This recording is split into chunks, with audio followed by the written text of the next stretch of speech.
Hello and welcome to the American Compass podcast. My name is Oren. I'm the chief economist at American Compass.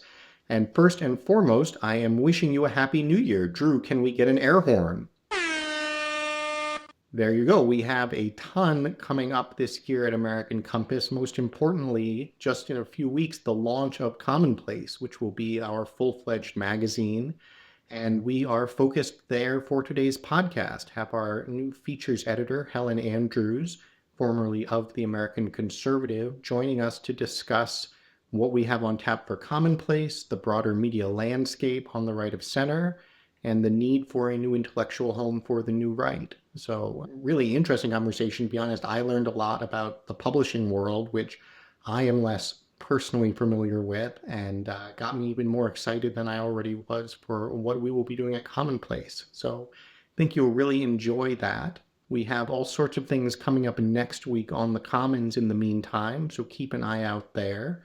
And of course, Understanding America is back up and running. I hope you made it through the holidays without your several times a week fix, but not to worry. There are links galore. There are Vivek Ramaswamy tweets to discuss.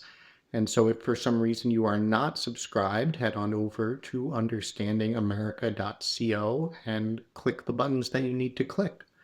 But without further ado, here is Helen Andrews. And we are joined now by Helen Andrews, the new features editor here at American Compass and our forthcomingly launched magazine Commonplace. Helen, how are you? Doing great. Happy to be here and on board. We are thrilled to have you. I have been an admirer of your writing and editing from afar, from up close. I've been subjected to it, and the chance to have you leading a lot of the work that we will be doing at Commonplace is an extraordinary one for us. So, we thought we would have a conversation a little bit previewing what we are hoping for from Commonplace, but also situating it more broadly in the context of what's been going on in the conservative publishing ecosystem in recent years. So let's start there. What from your perspective has been going on? What's promising and encouraging, and what is woefully in need of redress?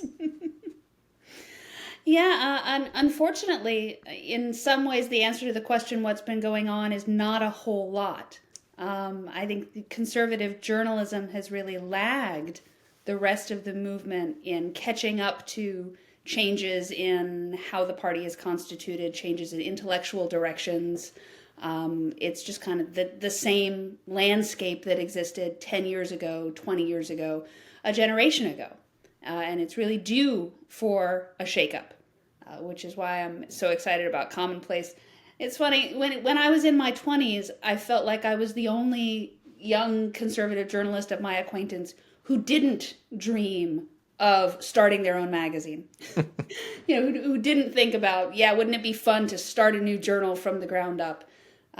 Because my philosophy then and for many years was, there's no shortage of magazines. If you feel like you have something to say, write a book, write an article. The world does not need any more conservative magazines, even though that is the kind of grandiose dream to which a 20-something journalist's mind naturally goes. But now, as I've observed the conservative media landscape throughout my career, I genuinely feel right now that we are at the rare moment when the world actually does need another new conservative magazine, because a lot of the other older institutions, more established institutions, have just shown a great resistance to engaging with a lot of the fresh ideas that are revitalizing the right, that led to Donald Trump's victory. They just kind of missed the boat repeatedly on a lot of this stuff. So there's really space for new, fresh thinking. I think the other dominant theme of the conservative media landscape today is a generational split. If you look at all of the young talent that's coming up, they're really drawn and attracted to the ideas that got Donald Trump elected. They're really willing to rethink a lot of the old orthodoxies. But a lot of the people who made their careers 10 or 20 years ago, who are now in the upper echelons of these journalistic institutions, are resistant to change. And so you have a real split where the older generation is not willing to entertain new ideas, and the younger generation is champing at the bit because they're not being given space in these institutions to explore the ideas that actually interest them. So that's the biggest and most promising aspect of the media landscape now, is that all the young people are interested in the future and the new ideas that are driving Trumpism. Yeah, it's a fascinating parallel to what I'd always observed in the think tank space, because I think, likewise, it was never an ambition or even interest of mine really to be starting a new organization. But what we were looking at, going 5 years ago now, was a landscape where you had all of these legacy institutions of the old right that even toward the end of Trump's administration still sort of had their head down saying this too shall pass, and we'll go back to pumping out Paul Ryan budget models and entitlement reform plans and sort of pay-ons to free trade and so forth. And it was like, all right, well, if literally no one else is going to do it, and to your exact same point about if the entire new generation of everyone I look around and see doing the most interesting stuff now does need a new home for this kind of thinking, I guess we'll sort of create one. And that was always the impetus behind American Compass. I think that's been quite successful. But even then, I was still resistant to the magazine idea because in my mind, it seemed like insofar as the entire role of a magazine is to play host to whatever the ideas are that people have and want to be writing about and talking about and reading about, it should be so much easier for a magazine to pivot in a sense. Not that it's an empty vessel, but that if all the most interesting writing is now on these new subjects, surely you would want to publish it. Um, and yet not true at all, as I think we've seen. What does that look like from the inside? What are the calculations editors are making as they think about, what do we want to publish? Who do we want to highlight versus not? I guess I would think it comes down to sort of what subscribers and readers want. But even then, it seems to me that most of what is being published today is not something I think most subscribers or readers want. Yeah, I think when I got into journalism, I assumed that the number one concern of every editor would be, first question, is it interesting? Would a reader read this voluntarily? That's the difference between running a magazine and running a think tank, is you're not putting out white papers, you're putting out words on a page that somebody has to want to read. And if they stop wanting to read it, they're going to put the magazine down and go do something else. You need some kind of entertainment value or engagement value. That's always that is still today my attitude. To be clear, as an editor, is I would publish things that people want to read. But I learned very quickly in the business that there are a lot of editors for whom that is not the paramount concern. They regard a magazine as an institutional player. The first magazine where I had a permanent job was at National Review, and I think very fondly on my time there. I have a lot of respect for the people I worked with. But there was a senior editor there who made very clear in a conversation once that he regarded the magazine's finest hour as its purging of the John Birch Society, purging the Birchers, the moment when William F. Buckley excommunicated the Birchers from the conservative movement. And I thought, well, okay, to be clear, fine moment, but it seems like if you run a magazine, your finest moment should be something having to do with like advancing an idea or something that you published, like a really good article that was well written, not policing the boundaries of your movement. But it seems like that was the role in the part of the magazine's mission that was closest to the heart of some people, the gatekeeper role, which is the opposite of intellectual exploration and dynamism. So it's kind of contrary. It's funny. You think these people are very attached to the free market and the idea that if you don't put out a product people want, people will stop buying it and you will go out of business, and that's the way it's supposed to work. Well, that's not really the way it works in journalism all the time. The quality of the product is not always the number one determinant of whether you succeed or fail. Yeah, no, it is certainly the case that on the right of center, the share of people most passionate about the wonders of the free market, whose own employment is least correlated to any sense of market pressure or signal, is certainly to the high side. But it also, it's interesting what you're describing almost is sort of at a meta level, or maybe a microcosm, I can't decide which, of the sort of debate over populism that has been going on the right of center, and the question of, what the people out there in the world actually care about and want to focus on is something that the people publishing the magazines should care about.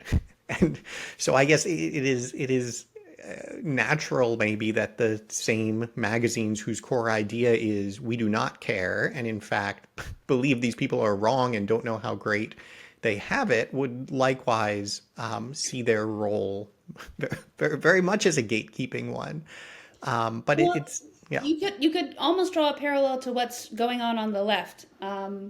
Matt Iglesias is not someone that I follow very closely, but he did tweet an interesting observation just in the last week or so, where he said how odd that all of the left-wing magazines that we thought were so influential and great during the Clinton years and the Bush years and even the Obama years, the New Republic and the Nation and all these institutions of left-wing journalism, now are so far to the fringes that not one of them will, seems to stand on the solid ground of Barack Obama was a good president, right? Like, Barack Obama being good is insane centrism from the perspective of Slate, or the New Republic. And I think it's true when you look at the way a lot of these magazines on the left have gone, is that they've really spun out of orbit and been taken over by really, really fringy left-wing people. And on the one hand, that's bad for your political coalition, because that's allowing your most radical activists to steer your party in a direction that is contrary to where your voters are, your supporters are. And it's also just really boring. I mean, a magazine run by left-wing wokesters is just not very interesting. It's not dynamic. It's the opposite of dynamic. And in the same way, a right-wing magazine run by the tiny fraction of the party that's still attached to the orthodoxies of 40 years ago, is, one, not where the party is today and going to steer the party in a wrong direction that's not going to win elections, and also just kind of really boring. Yeah, it's interesting that I think there is a difference, generally speaking, in the dynamics on left and right, and this is something, my friends on the progressive side will lament in private, sort of with envy, that they feel like there is so much more space on the right of center to actually have these kinds of open debates and rethinking, whereas on the left there is so much more emphasis on homogeneity and so forth. And I think that's right, and certainly that's been my experience over the past decade. It does almost feel, though, that things have gotten so bad on the right for the side that's losing, that they are almost kind of circling the wagons now. And my sense is that the kind of efforts at boundary policing and declaring who is and is not a conservative and which ideas are permissible and not, and has really intensified, with the irony that it's intensifying at a time when the people doing it are no longer relevant to the conversation. Like, I don't know how to extend the metaphor to the point where, you're circling the wagons like in the middle of the lake, or what would it mean when you're really buckling down and holding your ground, but it's just irrelevant ground that no one's even sort of paying attention to anymore, which is fine, I guess. It's kind of cute in a way, but in my mind it speaks to exactly why we can't just wait for these magazines to get it together. It is time to have one that will play the role that a National Review did in a prior era, when it really was a home where these debates were playing out. Well, it's natural that the established players would get their most zealous at the moment they started to feel power, slip from their grasp, and knew for sure that they were losing. I think there was a bit more space on the right for hosting some of these debates and new ideas in established magazines during Trump's first term or after Trump's 2020 loss. After Trump's loss in 2020, my number one concern, my biggest worry, was that the party would just act like the last 4 years never happened, and go back to business as usual. Because that had been their plan from the moment Trump won. We'll endure this weird aberration and then not learn anything and go back to exactly what we were doing before. And I think his latest victory, and I think from even a year ago when it started to look like his victory was a likelihood, it became dwindlingly, it became more and more unlikely that plan was going to work. That it became clear to the established players that after Trump vanishes from the scene, they will not be able to just go back to business as usual and do what they were doing. And on the one hand, that's great news. But on the other hand, that does mean that they are going to use the power that they still retain as fiercely as they can to try and protect whatever morsel of power they have left. And we shouldn't underestimate the institutional players, especially in the media landscape, because they really do. I mean, the established magazines have a long history behind them. They have a lot of, they have a legacy, they have a brand name, they have donors and subscribers, and there's a lot of power that goes along with that kind of institutional heft. And that's not nothing, and it's hard to go up against that as a scrappy newcomer. But I think the fact that they're now it's dawning on them that it's not going to be back to business as usual when Trump is gone, that these new ideas do genuinely pose a threat to the grip they've had on the party until now. As that dawns on them, the likelihood that they'll genuinely open up to the new ideas just dwindles. So there's no choice but to start a new magazine. Yeah, I think the dynamic you're speaking to was definitely something I sensed, and I've started describing it as something that literally shifted on election night. You had midday on election day, Jonah Goldberg was sort of proudly tweeting out his ballot with Paul Ryan written in for president.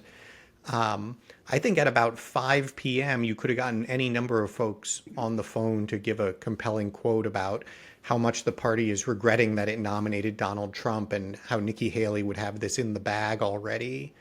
And then I think probably by about 11 p.m., those views were just no longer interesting or useful. That you could imagine a world where Trump had again, lost the popular vote by several points, squeaked out the 3 swing states he'd needed, and it was sort of election night 2016 all over again. But what happened wasn't just first popular vote win for the Republicans in 20 years, largest electoral vote margin since before the Cold War ended. It was even more so, I think, the swings that you saw not in the swing states, the states that now are swing states, Virginia, Minnesota, New Jersey, the 10, 15, 20-point swings in areas that had simply been off limits and ignored by a Republican Party up until Trump. And it just became obvious that the direction forward from here, what the fight is going to be about in 2028, what you need to do if you're an ambitious Republican politician is figure out who can most effectively carry that forward, not who can sort of be the one who brings us back to 2014 again. And so, I think we're already seeing that in the positioning of other folks on the Hill. And I guess a little bit to your point, there's almost sort of, there's nothing more dangerous than a magazine with an endowment and nothing to lose. So that will be out there, but it is part of why I'm so excited about what we're going to do with Commonplace, because I think there is so much latent appetite for the discussion that does need to happen that that these other places do not want to host. And so let's talk a little bit about that. What describe your vision of or sort of things you're most excited about for Commonplace that folks should be looking forward to. Well, actually, I'm so there are many reasons why I'm so glad to be on this side of the argument or the split in the right, because it just gives so much more scope for interesting analysis. You know, something like sports gambling, sports betting is really only taken off in the last few years, so it's a relatively new phenomenon. I mean, you know, you could always go down to the betting part, but I mean, sports gambling on your phone, sports gambling being advertised during games, just the revenue has exploded. And the old paradigm of the right just kind of looks at that and says, okay, well, that's a type of commerce. There you go. Nothing we can do about that. Well, even Whereas, more importantly, it's liberty, Helen. It's that's liberty. right. But if you are willing to say that it's a bad type of commerce, it's toxic to people, it destroys lives, and is not productive in any kind of meaningful sense, then you get the question of what can we do about it? And that's not always an obvious question. That requires some analysis and some thinking. But that's the kind of thinking that I would like to host in the pages of Commonplace. Sports gambling, why is it bad? And given that it's bad, what can we do about it? Why might a town or a city tempted to grant a casino license as a way to bring revenue to their town want to think twice about that kind of economic development? Why might that be more of a mirage and not the kind of economic development you want to bring to your city? That's gambling is just a fascinating and rich topic. Yeah, and it itself is a sort of a subset of the entire vice category and a set of debates that are now playing out on drug legalization, on pornography, and so on and so forth. You know, I think one thing that makes that a great example in my mind is the sort of, you know, the tagline that we've chosen for Commonplace is what matters in America, and the slightly wordier elaboration on it is that it's meant to be a magazine that addresses the economic and cultural concerns of average Americans, which to me is, in a sense, it's a slightly different white space than the political one, right? Like totally putting aside what you think of industrial policy, you know, or stock buybacks. The reality is that most people in their lives, in how they connect to politics, if they connect to politics at all, don't really care about industrial policy or stock buybacks very much, or see any connection between those things in their own lives. And that doesn't make those any less vital topics for policymakers to be grappling with. We will continue to put out the finest of white papers on those topics at American Compass. But one thing that's just become very apparent to me, and again, it's something you see in the existing media ecosystem, is that there's just no actual attention or discussion given to a lot of these issues that actually are the ones that people would identify as affecting their own experience in America. And that's both bad, just as a matter of good magazine writing and what people want to be talking about and reading. There's also a problem of sort of bringing that to the bubble. And I think, you know, it's something we've tried to do through American Compass, but I'm hoping we can do much more effectively through this medium, is break through a little bit to the elected officials, to the consultants, that there's a reason that, you know, a lot of the stuff you guys have been saying for the past few decades did not work. And Donald Trump just kind of getting up and riffing for a couple hours was literally more effective than anything your billion-dollar industry could come up with.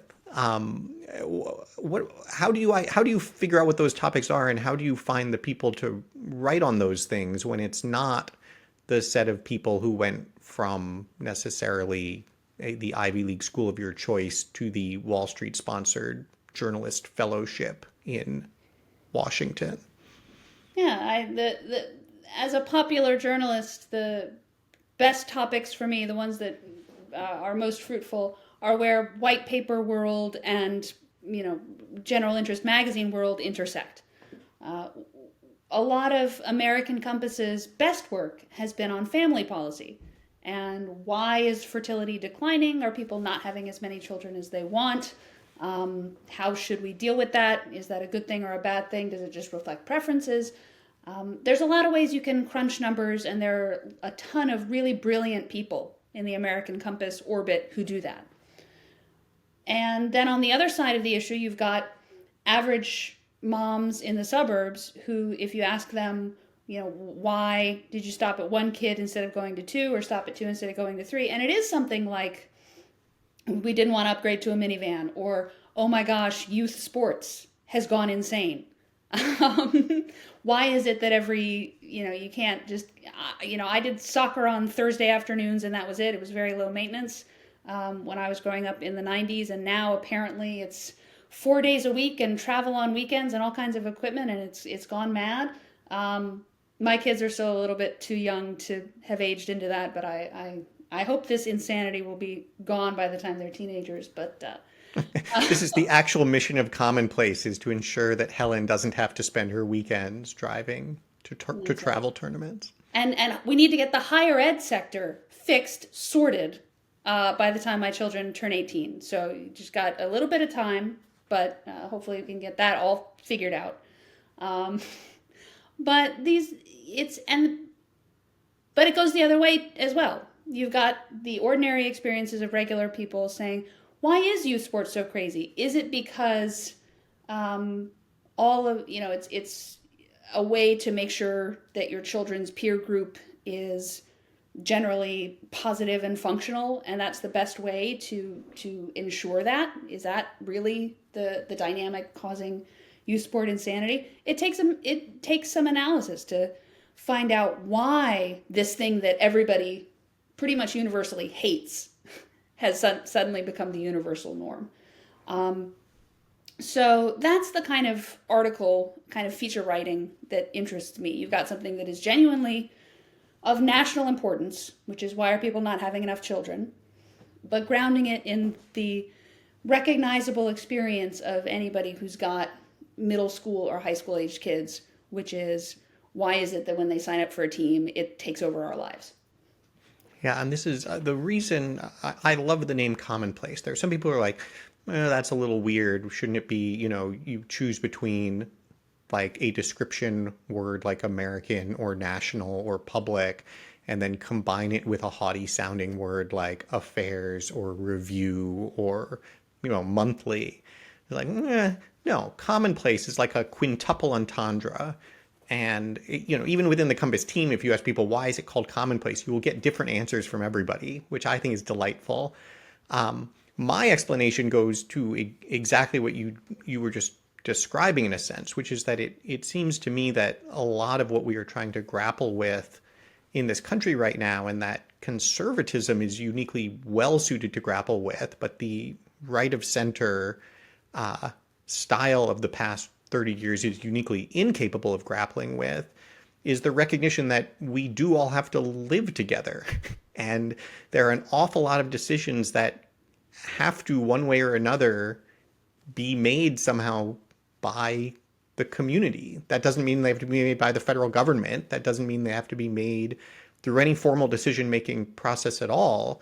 But it does mean there has to be some sort of common understanding of what the decision is and how things are going to operate. And we appear in all realms of public life, whether it is cultural, related to child rearing, in the economy, both at the local level and nationally, we have somehow gotten very, very bad at making those decisions, or by virtue of declaring that we don't have to make them, allowed them to drift off in very bad directions. And so I am fascinated by all the ways, whether it is all the way down at the level of youth sports in your town, up to the question of, what kind of education system are we going to have, that it feels like just an enormous white space that there's so much to say about. And conservatives will have the best things to say about it, but nobody has actually asked them or provided a place to say it.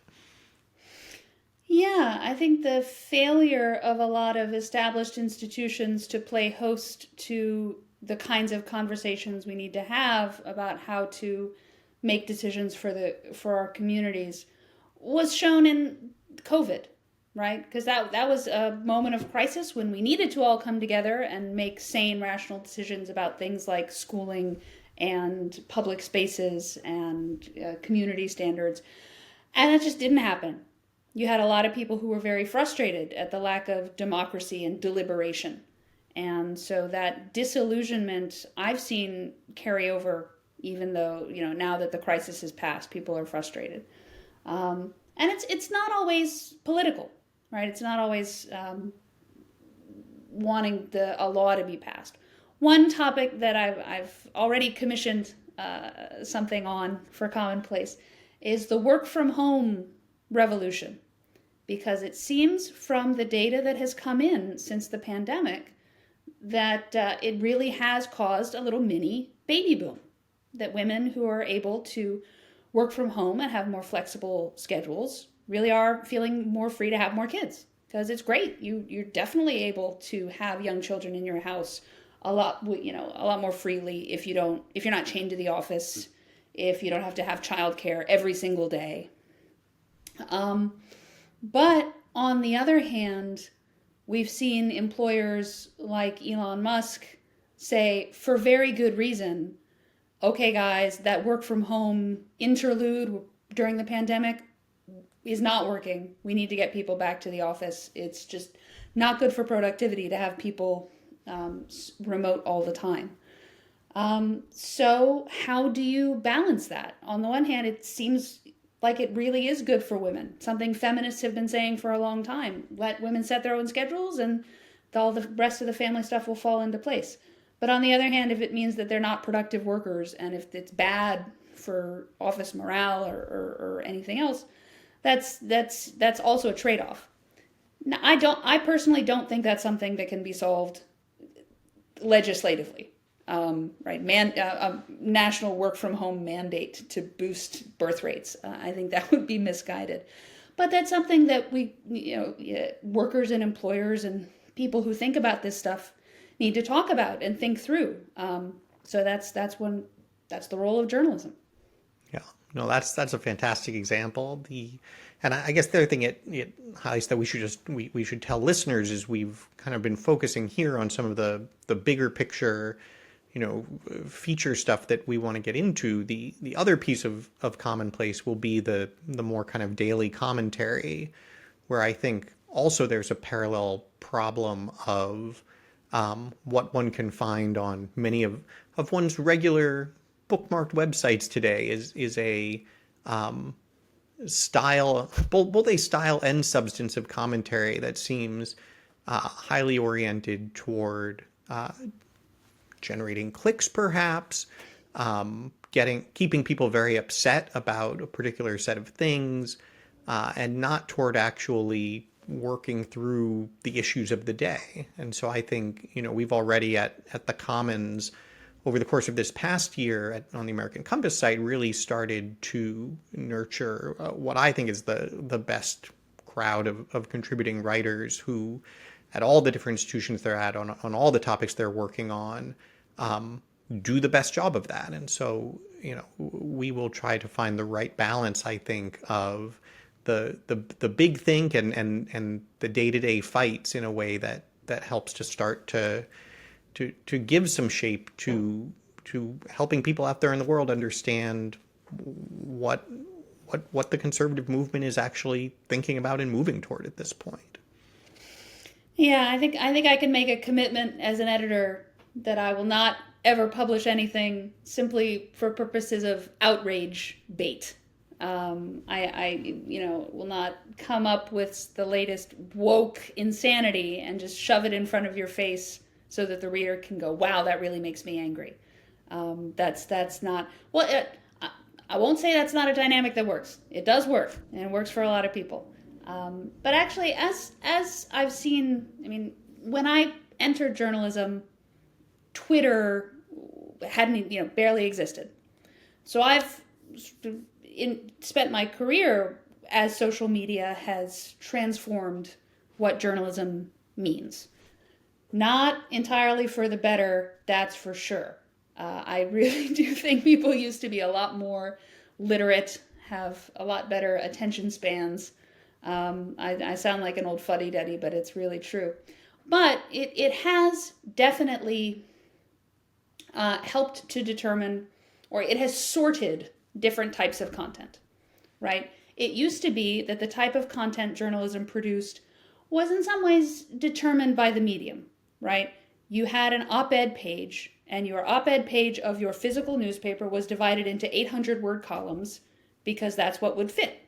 So that's what journalists wrote. Now, as newspapers have become obsolete, I think it has become clear that the 800-word column is actually not a very good or useful medium. A really good 800-word column has maybe like one good idea in it, and then lots of padding. So if all you really need is that one good idea, just tweet it, man. Just tweet. And in the same way, I think if all you're doing is outrage bait and, oh my God, can you believe they X, that's another thing. That's just make it a tweet. There's no reason that has to be an 800-word column or even a 400-word blog post, right? The most efficient medium for that dopamine hit is the tweet. But the flip side of that is, okay, well, if you are going to sit down and write an essay or something longer and more thoughtful, you need to ask yourself right at the very top, why is this not just a tweet? Why do I need 1,000 words to go through, to talk about this issue that I want to explore?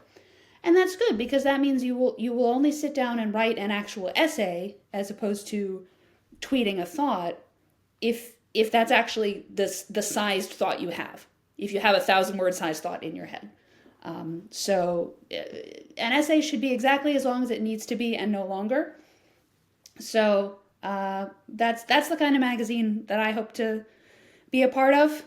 One that publishes things that are 1,000 words long, because that's how much the author has to say.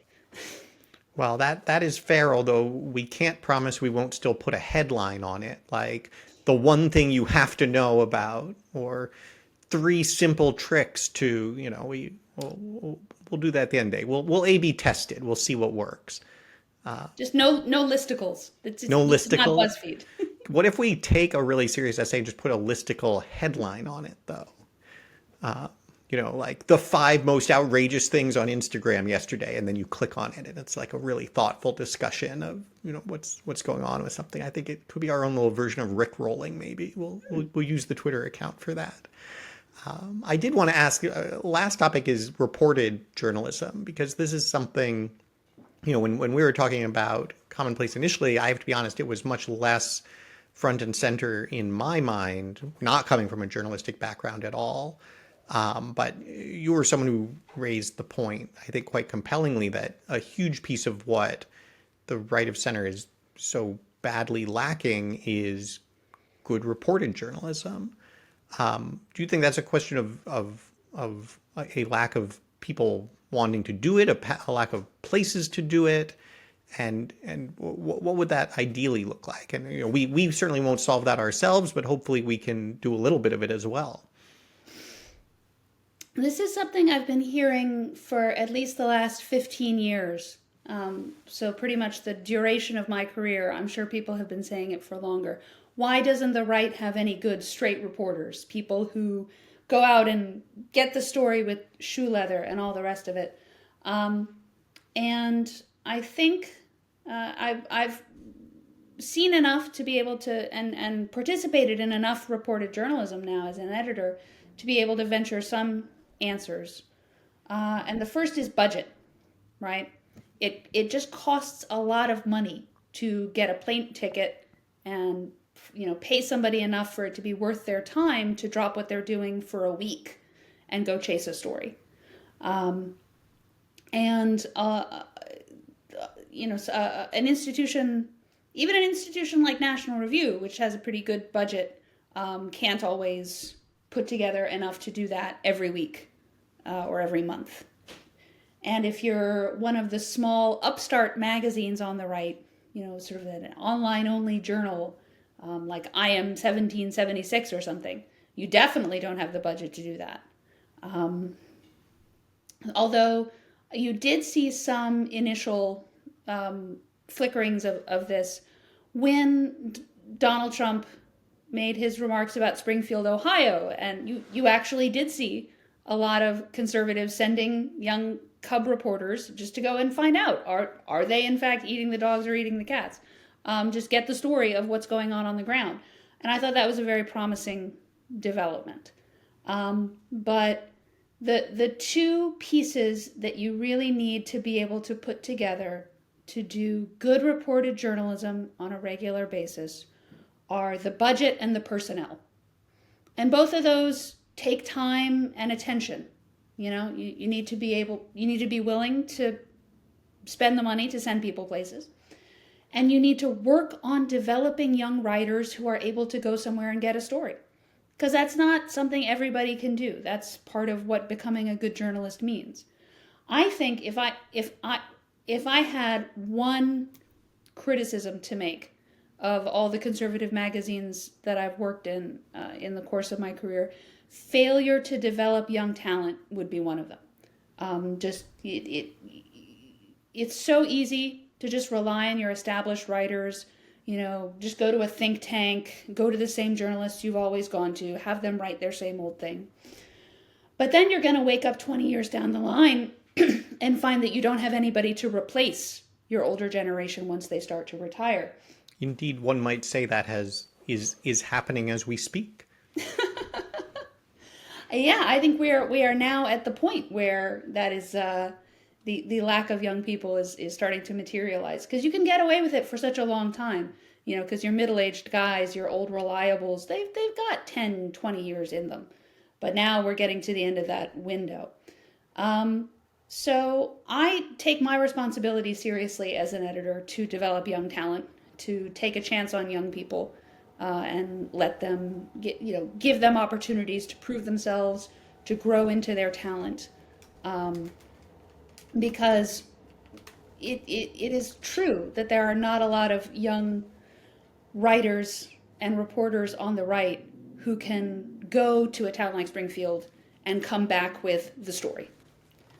But that just means that it's the responsibility of people who have jobs like mine to develop those kinds of writers. And that's one thing that I hope we can do. Well, that has always been a goal of American Compass on the policy wonk side, and it will now be the goal of Commonplace in the journalistic world as well. So everyone stay tuned. You can go follow Commonplace right now on Twitter for all of our best listicle headlines at CommonPLC. You can go to commonplace.org and subscribe to receive immediate updates as we launch and begin publishing some of this fantastic stuff. And thank you so much, Helen, for all the work you're doing and for making the time to talk today. Sure. We will be back again soon with another episode of the American Compass podcast.